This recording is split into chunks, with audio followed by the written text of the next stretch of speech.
अस्सलाम वालेकुम friends, welcome back to Top Smarties. Drama serial baby Baji की बहुएं फरहत अस्मा के कहने पर घर वापस तो आ गई। सबसे बहुत अच्छे से बात भी करती है, लेकिन वासिफ से कोई बात नहीं करती क्योंकि वो चाहती है उसके माँ बाप वापस आ जाएं और वो माँ बाप के साथ मिलकर दो टोक बात करे वासिफ से। ऐसे में वो अपने माँ बाप का ही तो इंतज़ार कर रही है, जो कि पाकिस्तान आने के लिए अपनी फ़्लाइट बुक करवा चुके हैं। फरहत अपने माँ बाप का वेट कर रही है तो वासिफ इत्ते में आकर बताता है कि प्लेन क्रैश में उसके माँ बाप की डेथ हो गई। फरहत के लिए ये सदमा बहुत बड़ा है क्योंकि माँ बाप का ही तो सहारा था, उन्हीं का ही तो मान था। आज वो मान भी टूट गया। लेकिन इस वक्त पर वासिफ फरहत का खूब अच्छे से साथ देता है। उसके माँ बाप की डेड बॉडीज को पाकिस्तान लाया गया और उसके बाद उन्हें दफनाया भी गया।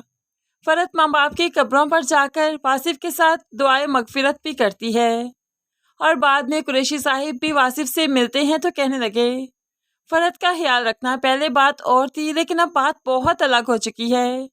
जब माँ बाप का साया छिन जाता है ना, तो बच्चा वैसे ही एहसास महरूमी में चला जाता है।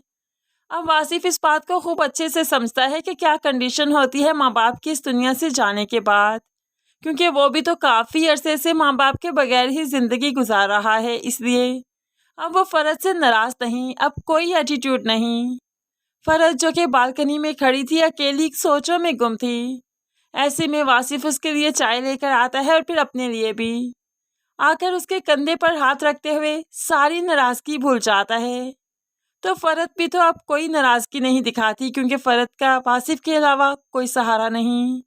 ऐसे ही दोनों में पैचअप हो जाता है।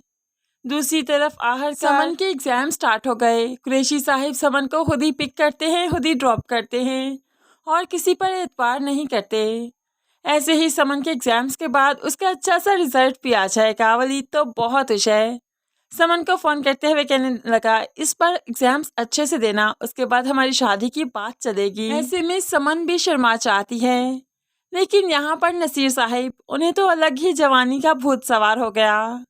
उन्होंने जब से सुना है कि वासिफ रामीन के पीछे पड़ा है, तो वो भी तो अपनी एक्स को ढूंढने के चक्रों में लग गए।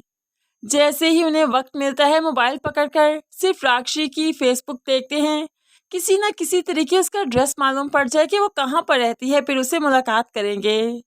अस्मा भी खूब अच्छे से नोट करती है कि आजकल नसीर का ज़्यादातर ध्यान फ़ोन पर है, लेकिन अस्मा को तो ये कानों कान खबर नहीं कि आखिर वो फ़ोन पर कर क्या रहा है। तो फ्रेंड्स, बहुत जल्द हम इस ड्रामे में राक्षी की एंट्री होते हुए भी देखेंगे।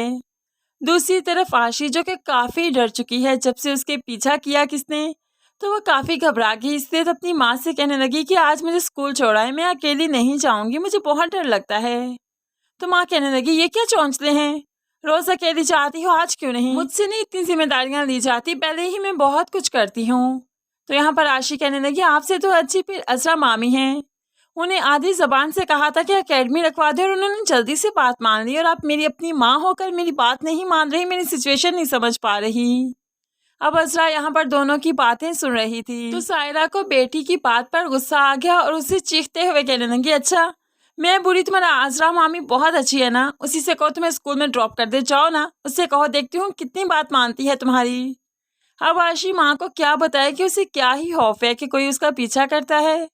वो घर में ये बात बताना नहीं चाहती क्योंकि उसे लगता है वो घर में ये बात बताएगी तो उसका स्कूल जाना ही बंद करवा दिया जाएगा। लेकिन होप्सो कि अजरा जो बातें सुन रही है वही आशी का साथ देगी, उसे स्कूल ड्रॉप करेगी और फिर होप्सो कोई वैन भी लगवा दे, जिसकी वजह से आशी के दिल में अजरा मामी का मकाम और भी ऊंचा हो जाएगा, मोहब्बत और भी ज्यादा हो जाएगी।